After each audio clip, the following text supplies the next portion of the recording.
All right, welcome to the latest episode of the Colman Power Organic Fitness Podcast. I have my latest guest here in front of me, Katie. She is currently across the pond, but also frequents this side of the waters in Ireland and is now currently in America. So I suppose, Katie, say hello to the listeners. And Hello, how are you? very good. I'm so delighted to have you on. I suppose someone that's extremely like-minded to myself in trying to improve overall health.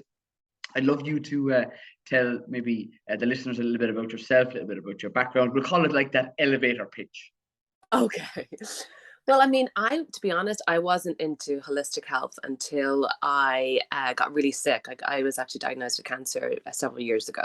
So thankfully, everything is fine today. But that was definitely the catalyst to which I overhauled my life. And it basically started with when I was undergoing treatment and different things like that. So I wanted to make certain I was doing everything in my power to, aid that in some way. You know what I mean? I guess when you are kind of faced with the regime that you have to sort of do, essentially, I wanted sort of power back in my life. So I made every effort with the help of my family, who are incredibly supportive. I made every effort to overhaul organic food was the first thing, obviously. And then soon I went on to products and all the plethora of body products that we use, facial products and cleaning products that I just basically swapped out and bought organic.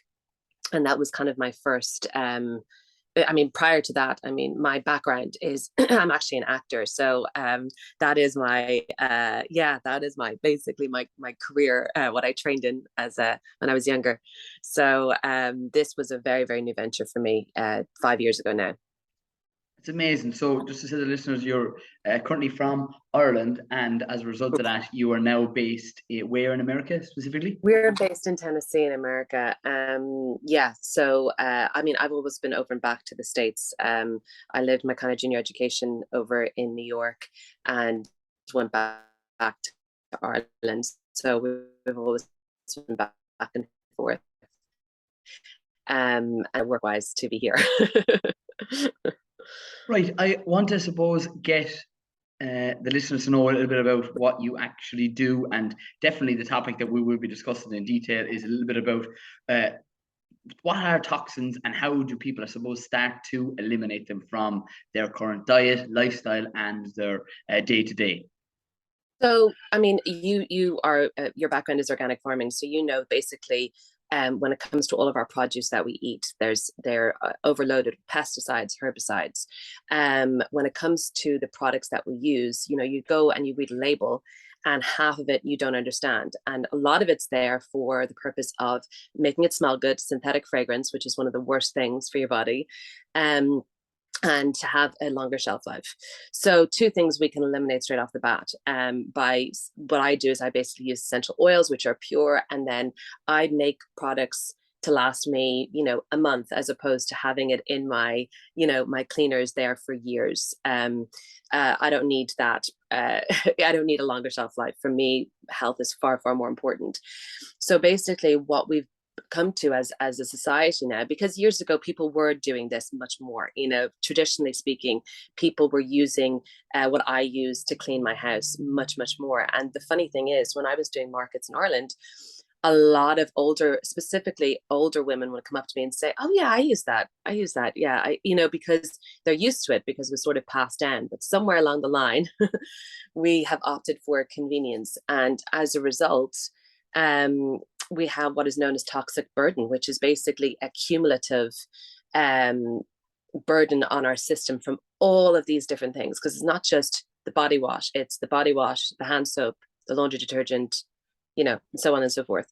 So it's this cumulative effect of all of these things. And what it's creating is, if you look up, there's a website I go on here called the EWG. So you can basically research individual ingredients if you're not sure what they are or what they're there for, and they'll tell you what the risk is with those ingredients. But basically I did that. I would look things up and all the rest, but what you'll find is that there'll be ingredients there that will be carcinogenic.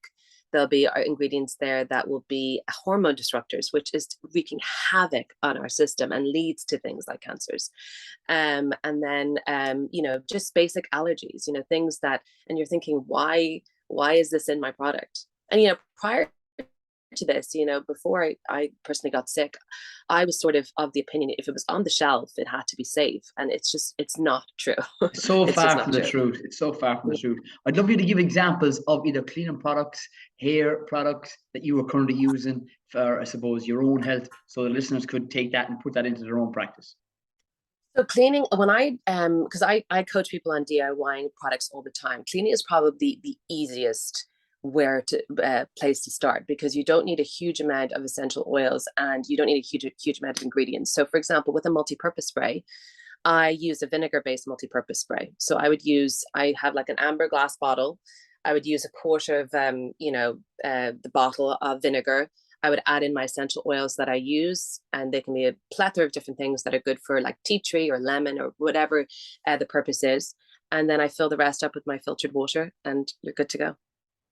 Right. Like that is how simple it is. I mean, my now when you get into something like a cleaning paste, so your sort of cleaning paste alternative, that's when you use things like bicarbonate of soda, and you add Castile soap to that, and that's a really, really good binder. And then again, adding really, really strong, good essential oils, that's great for like tiles and cookers and things you just want to scrub around and leave there for a little while to soak in, but yeah, when you actually learn about it, it's so simple, and ingredients are so simple. But again, all of these additives have been put in at a certain time, and a lot of the times we don't know, and a lot of the times when we do know, we realize we don't need those things.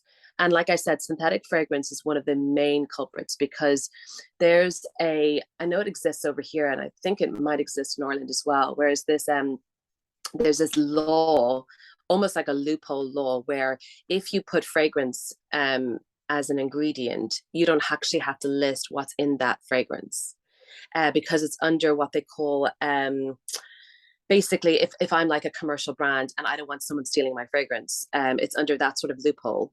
But as a result, you don't actually have to individually list, so anything can be in that fragrance, and we would never know. Isn't that just and the crazy? loophole is there.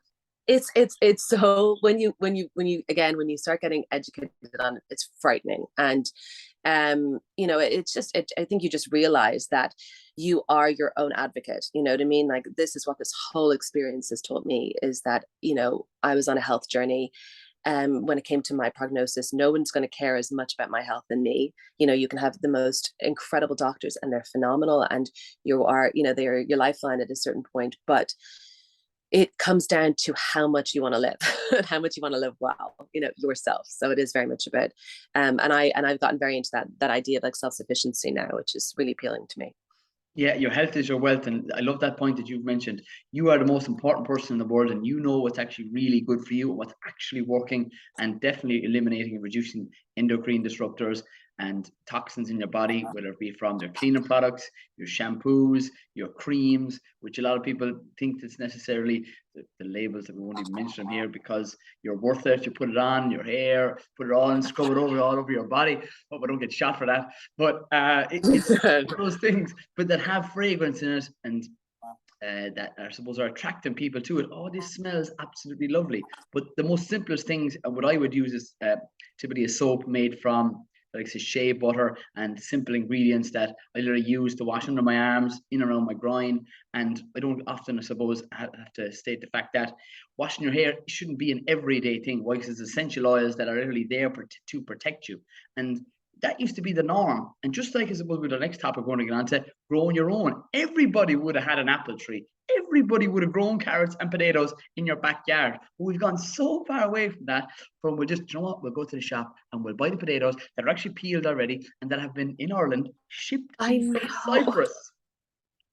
This is what drives me crazy. Actually, funny, I was having this conversation with my dad recently. He was over here visiting us, which was lovely. And we're looking at, like, I guess, the Ukraine crisis now, and just seeing how much of our flour, like, we used to be growing all of this ourselves, and now why are we taking in as much? Like, why are we in this situation where we're so dependent? There's no reason for it, except for the fact that we've just been farming out our responsibility, and that's basically what it is. And I guess farming has become harder in Ireland because of so mane different factors, but still, like I think you can farm at a local level. You don't have to, you can provide produce for yourself and your neighbor. It doesn't have to be this huge, huge acreage. And you like we're on here now, 2.5, 3 acres, and we're very new to this. We're starting very slow. We have a longer growth season here, which is phenomenal. So I've just planted my winter garden to harvest before the frost, because there's a late frost here. So I'm very excited about that. But I'm a newbie when it comes to this, but I'm loving it, because like every day I go out and I see a little bit of growth and I'm like, yeah. It's massively addictive. And one of the things that I love, this one of your messages is that, like I said, grow what you eat.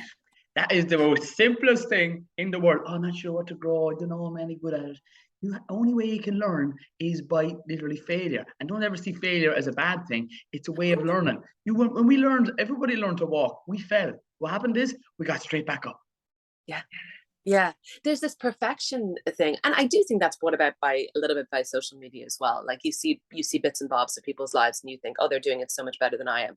But I'm lucky; I've come into a really beautiful community here, of women, and who in the pandemic really started, and I've been looking for tips and tricks and different things really associated with just the farming here, because it's obviously on a very local level. You know what I mean? I can give general tips but that might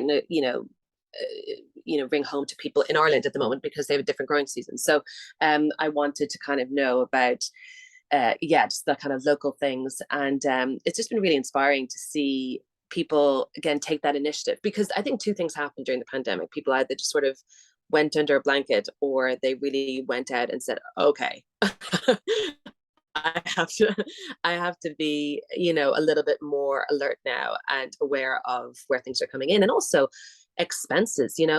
Again, I'm so used to doing things like fermented foods before I moved over here, and then we were building for the year, and everything was sort of on the long finger. And only recently have I come back to making my sauerkraut again, and making my kombucha, and making my kefir, and all of those things are saving on your grocery bill.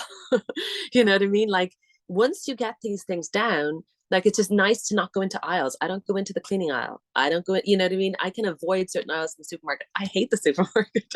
If I can avoid aisles, I feel better about myself. I feel like, okay, this is what things should be. That's amazing. What you're doing is, I suppose, you're really tuning in on your health. You're adding and making foods from scratch. Again, something that we used to do again. Sauerkraut, like the kimchi, any of those fermented foods. How, I suppose, have you seen your own health improve since you started adding in those foods that you make? And I love that point. 100%. When I look at what treatments I was put on, and how vulnerable your system is, and how much I took it upon myself. Again, I had a huge help from my family at the time, because I didn't know much about this stuff before I came into it. And my older sisters are really health conscious and oriented and all the rest. So they were introducing me to bone broth during my treatment. They were introducing me to things like fermented foods, and I just stuck with it. But the key for me, and I always say this when you're DIYing products, do something. Don't try and overhaul everything at the same time, because you will set yourself up for failure, and you'll say, oh, it's rubbish then. You know what I mean? That's kind of our way of sort of I guess it's our ego or whatever, but set yourself up for success. So for me, do something slowly.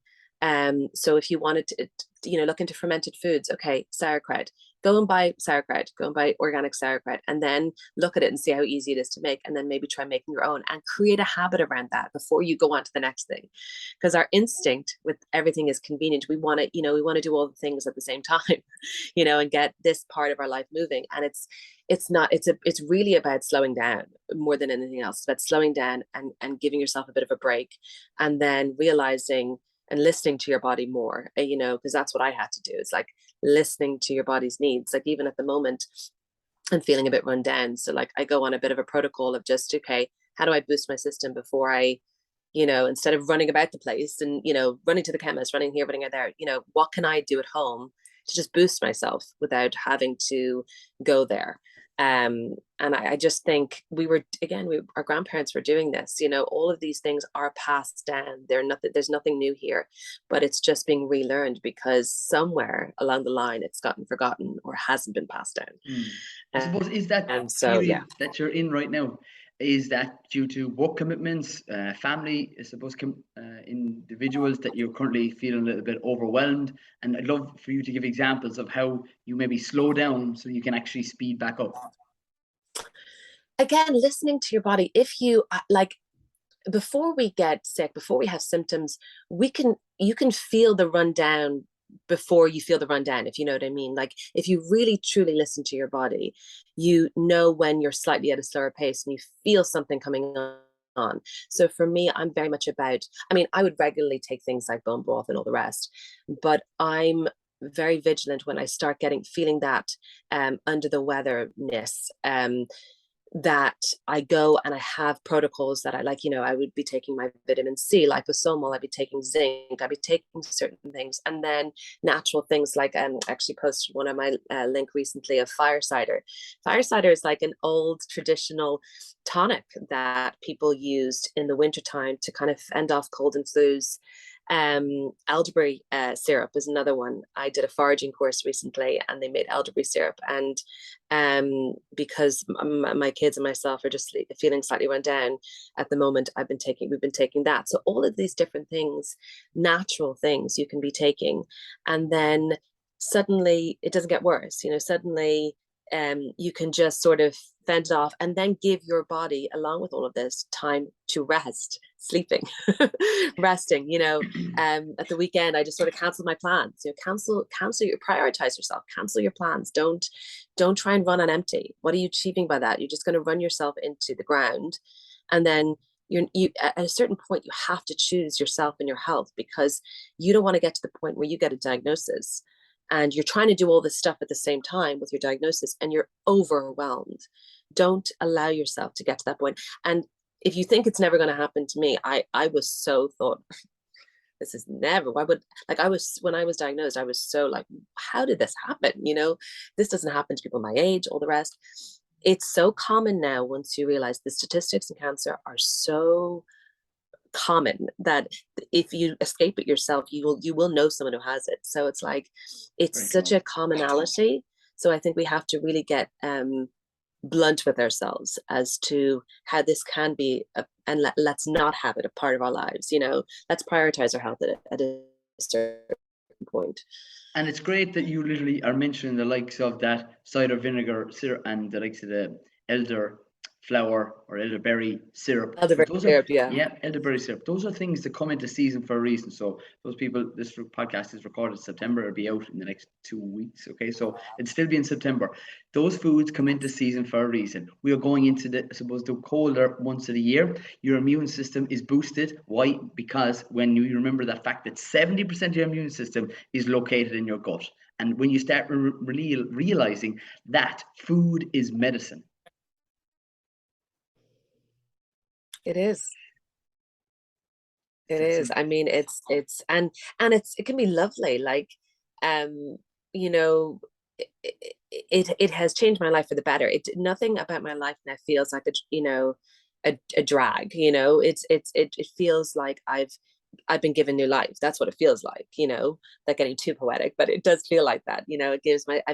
I've been given an opportunity in my life, to just sort of because I do think it's interesting. There's a reason why people don't prioritize themselves. And suddenly I feel like when they realize it's around someone's health and someone's gotten very sick, they're like, oh, I understand that now.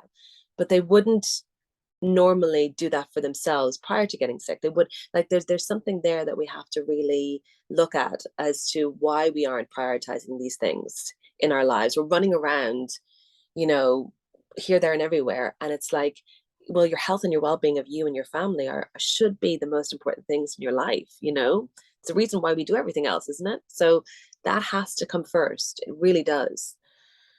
If you don't make time for your health, you most certainly have to make time for, I suppose, sickness and poor and low energy levels.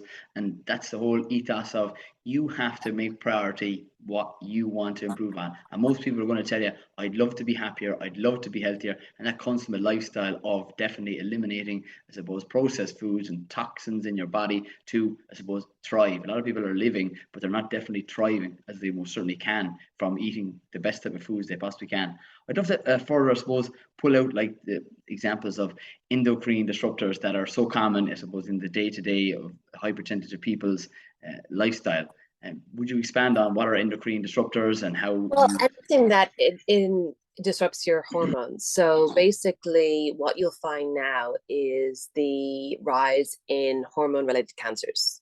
So things like breast cancer, hormone-related breast cancers, which is what I had. Things like in men as well, like prostate cancer, that's very much hormone-related. So something mightn't be a carcinogenic, but if it's disrupting your hormones, that's creating havoc in your system. So and a lot of those things are associated with will kind of paint back to synthetic fragrances. One of the most important things to remember, and this sort of told me everything I needed to know about synthetic fragrance, is that if you go into a neonatal unit, obviously the units where babies are developing, you cannot wear perfume. It's banned because of the fact that you could basically cost the child its life. It's so lethal for anything that's undergrown as such. So if it's lethal for that, what is it doing for you? What is it doing to you?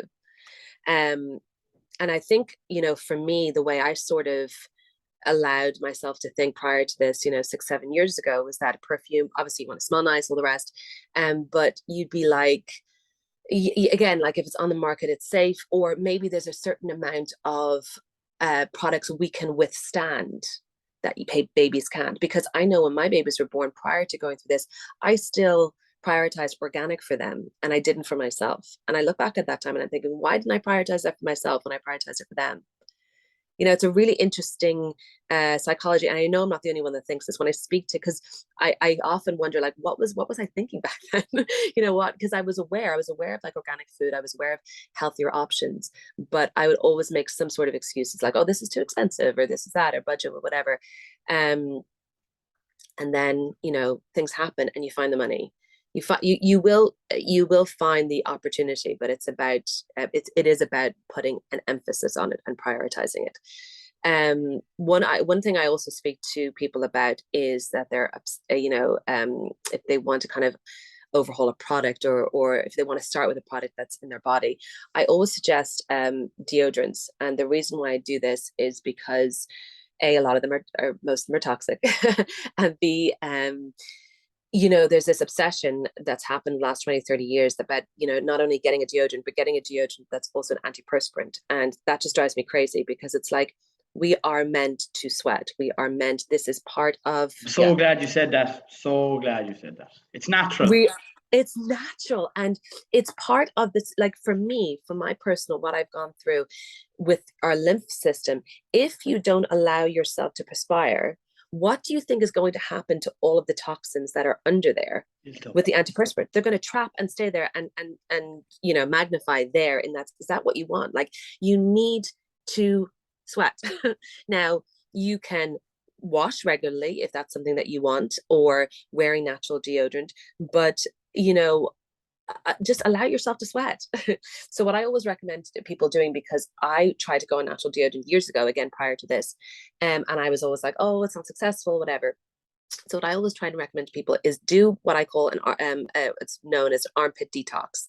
And what that includes is bentonite clay, which is very good for kind of getting rid of the heavy metals in your system. And so it's really good for like a detox bath, bentonite clay, and apple cider vinegar. Now, if apple cider vinegar is too strong for you under your arms, if you're sensitive like me, you can just add water to bentonite clay and leave it under your arms for like 10-15 minutes. And wash it off. And what you'll notice is the efficacy of the deodorant you're using will magnify, because you're basically detoxing from all the crap that basically is in your system. Is the best way of putting it. That's brilliant. And too many people, like I remember, I suppose, being involved in a lot of sports and GA scene. After every game, you have lads taken out, and I suppose the same in women's or camogie or rugby or any other sports for that matter. Deodorant is sprayed top to toe in every gym scene that you're going to go into, and that is having a massive effect. And I used to suffer a lot with mild asthma, and it wasn't made any better by the likes of those sprays being put out at massive volumes for people to breathe in and causing, I suppose, issues later on with gut issues, with autoimmune diseases, with eczema. And I used to be scratching the backs of my legs and my arms. And now I suppose I've taken control of, I suppose, everything that I most certainly drink, that I put on my body. And with the skin being your largest organ in your body, that's really important to remember. What we're putting on our skin is key for health. Key. It's key. It's everything, you know? And again, allow your body to do what it's supposed to do. Don't try and stop that. You're not any wiser than your body. You know what I mean? You know, and it's amazing how wise our bodies are. So just allow it to do that. So yeah, antiperspirants, deodorants drive me crazy because of just I can foresee the long-term effects of that. It doesn't take a rocket science to see that. So it doesn't. Being in your current position with growing, I'd love you to, I suppose, tell the people on both YouTube or any of the platforms that they're currently listening on, the fact that what are your experiences in the learning curve of having little experience to what you do currently have right now. The fails I want to hear about as well as the successes. Well, the fails, I mean, I'm still so early on with organic farming because it's basically this is our first season starting. We just moved into our house here during the summer, and it was too late for the growing season, the prior growing season. So we are kind of growing our root vegetables now and things that I'm looking forward to harvesting in kind of late October, early November. I've heard so many pitfalls. I mean, one of the things I want to prioritize now, which we haven't started yet, so we're late to this. So I'm hoping this doesn't hinder what we have already, but is composting, and because that was sort of our first priority, but it just hasn't. There's been so much stuff going on in our lives that we haven't gotten to it yet, and I think that's going to be the key in creating healthy plants and because I mean, for me, things like I would juice pretty much like 3 days a week. So we have so much stuff to compost and so much really good stuff to compost. I'm dying to kind of get to that point where we're doing that. But at this point in time, we're just figuring out how much we want to sort of expand our kind of growing area, if we want to get a greenhouse or not. So this is very much a testing period as to if we need a greenhouse and for how long or whatever. Because obviously America is such a huge place, and like I would follow a lot of sort of homesteaders as such and they tend to be a lot in the northeast or northwest, I should say, and they get a very different climate and they get a much shorter season. So I'm still learning about my local area and the extent of what we can grow. But our next stop now is chickens, so we're getting chicks in. Yes. Because the thing is, like, I'm looking at my supermarket bill and like, what is going up in price? Eggs are going up in price so fast.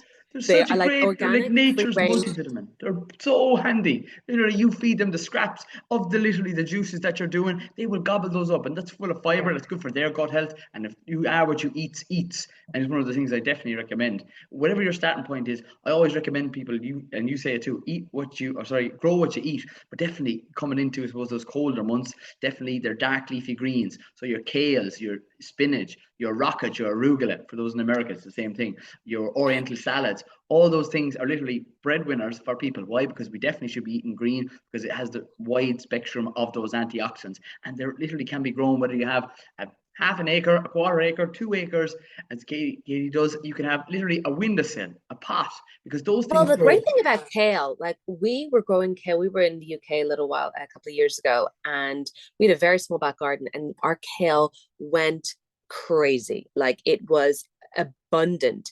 But the only thing, and I was like, next time there'll be a net, the caterpillars and Oh, you're butterflies. learning. Oh, this is great. I love talking about this. Oh, There's a that couple of was different devastating to me. Oh, it's so sad, right? So anybody who's thinking of growing anything from the brassica family, so a lot of people in Ireland like to say, "Oh, geez, I love bacon and cabbage." They grow the cabbages. Cabbages take longer than kale to grow before a harvest. You grow a lovely cabbage, and you see it there. It's getting bigger. Start off with a thumb, and it's swelling. And say, "Oh, lovely!" You see, "Oh, these lovely butterflies. Let's bring out the kids. We'll take a video." And you see, next day you go out there, and the caterpillars have just devoured your cabbage. Like, I now officially hate caterpillars. Yeah, so you It's have to so have an funny ethics. because I look at butterflies now and I'm like, I don't trust you. I don't want a lot of you in my garden. Thank you very much. Yeah.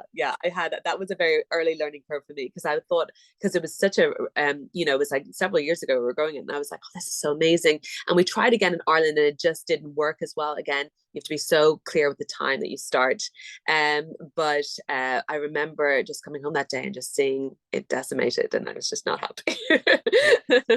It's sad, but definitely, right? You learn from that. And anybody who's You listening to learn. this, it's You one of learn. those important things that you don't have to ever have to make all the mistakes. You can most certainly learn from other people's mistakes. Katie, people will learn from you today and from now on. Yeah. There's a netting you can put over that. It's called bio netting. It's literally a small, fine netting that literally stops that lovely butterfly that people are taking videos and photographs of. That lands and plants its seeds on the underside of the leaves of all the brassicas. So that's your cabbage, that's your kale, that's your rocket, that's your mensuna, and you don't see it until the eggs hatch and the caterpillars are doing a job on your lovely homegrown Yeah. produce.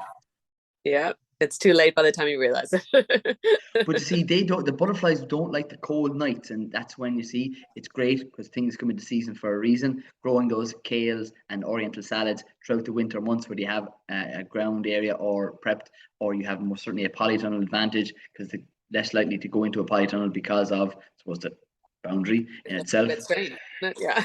Yeah, but yeah, those are little tips that I'm passing on to you and anyone else who's here.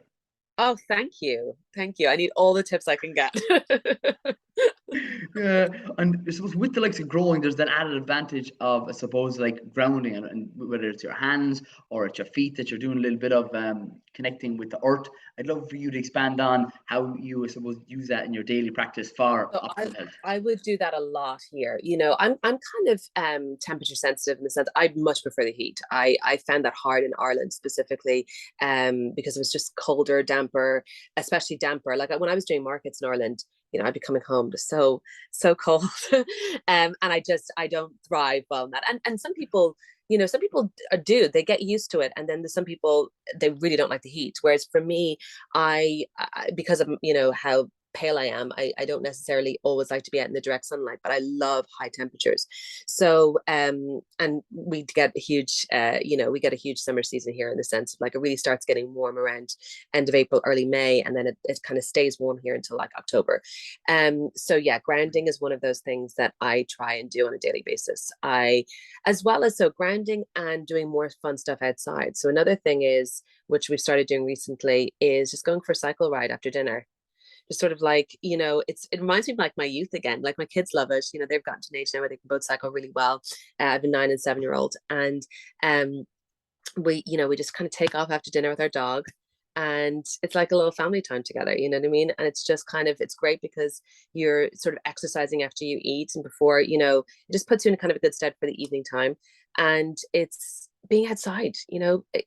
Again, we do this, and I was guilty of it as well. And I'm just trying to reverse things a little bit, like where you'd send your kids outside, but you sort of be stuck inside all day. And it's like, get outside, With the get kids. outside in nature, ground yourself, take your shoes off, ground yourself. And I like shoes. I like having my shoes on, I'll be honest with you. But I make an effort to do that because of its benefits. And there's so many benefits to grounding. But just your microbiome, being out in nature it is what we're meant to be doing and meant to be. It's the natural place. In an office environment is not a natural place, and I understand it's a means to an end, but you need to then counteract that with being out in nature then, because it is where we're supposed to be.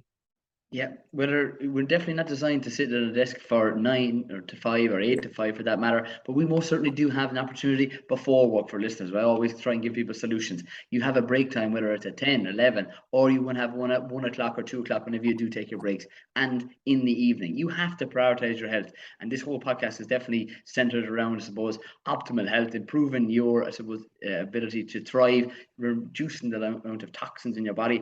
I suppose, Katie, I would just be conscious of your time. I'd love for you to tell the listeners about any service or products that you currently have that you have available that people can connect with you on your social media. I do.